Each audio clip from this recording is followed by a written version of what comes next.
शायद ये treatment option मिले, बाकी 99 को तो मिलता ही नहीं। तो इसीलिए जो आपने क्वेश्चन पूछा था, इसलिए कि हम चाहते हैं कि ट्रीटमेंट ऑप्शन अवेलेबल है, ट्रीटमेंट करने वाले लोग हैं जिससे आप ठीक हो सकते हो, लेकिन और पेशेंट को हो भी रहा है लेकिन पेशेंट टाइमली पहुंच ही नहीं रहे। तो मेन एम है अवेयरनेस क्रिएट करना। जैसे इस प्रेस कॉन्फ्रेंस का भी मेन एम है, यंग पेशेंट को भी स्ट्रोक हो सकता है, उसको इग्नोर ना करो। और स्ट्रोक के लक्षण हाथ पैर में कमजोरी के साथ बैलेंस की दिक्कत होना, दो दिखना, ये भी हो सकता है। अब जैसे 15 साल का बच्चा है तो कोई सोचेगा थोड़ी कि स्ट्रोक हो सकता है, कुछ और ही सोचेंगे। ठीक है, 15 साल के बच्चे में कहाँ होता है जी स्ट्रोक, कहाँ होता है, लकवा कहाँ होता है। ठीक है, 25 साल के बंदे में कहाँ होता है।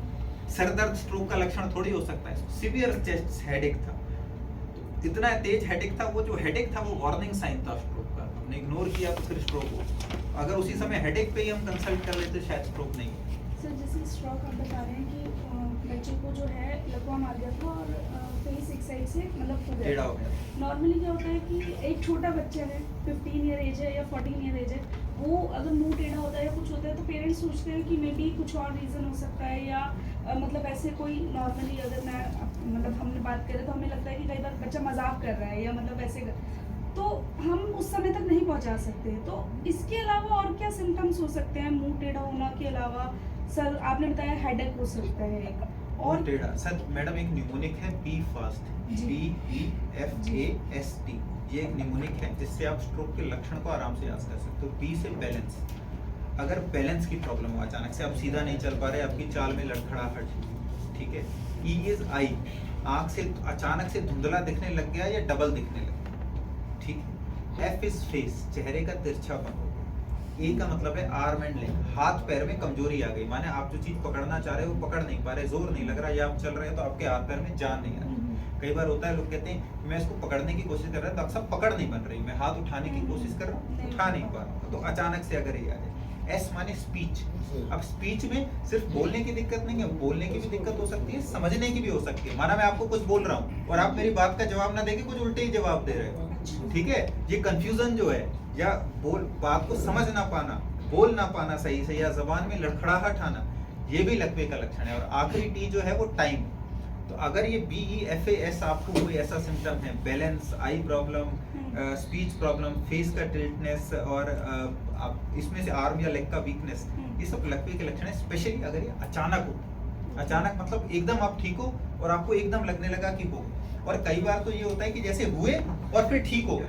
इन सिम्टम्स को बोलते हैं TIA, मिनी स्ट्रोक। आपने सुना होगा मिनी स्ट्रोक, कि हुआ और ठीक हो गया, छोटा सा क्लॉट था उसने डैमेज किया, अपने आप रास्ता खुल गया और ठीक हो गया।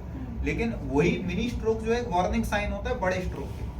तो अगर ऐसे लक्षण आते हैं, वो किसी को भी आए, किसी भी एज पे आए, तो एटलीस्ट आपको न्यूरोलॉजिस्ट से कंसल्ट करना चाहिए, बिकॉज वही ये बता सकते हैं कि ये बच्चा मजाक कर रहा है, या इसको फेशियल पैल्सी हुआ है जिसका और कोई कारण है, या ये स्ट्रोक का लक्षण। सर क्या पेन भी होता है इसमें? ऐसा पेन हो सकता है, जैसे हेडेक हुआ तो डाइसेक्शन का पेन। जैसे आपने बताया कि हाथ उठाने में या पैर उठाने में मतलब चलने में कोई प्रॉब्लम आई, तो क्या उससे पहले कोई पेन भी हो सकता है?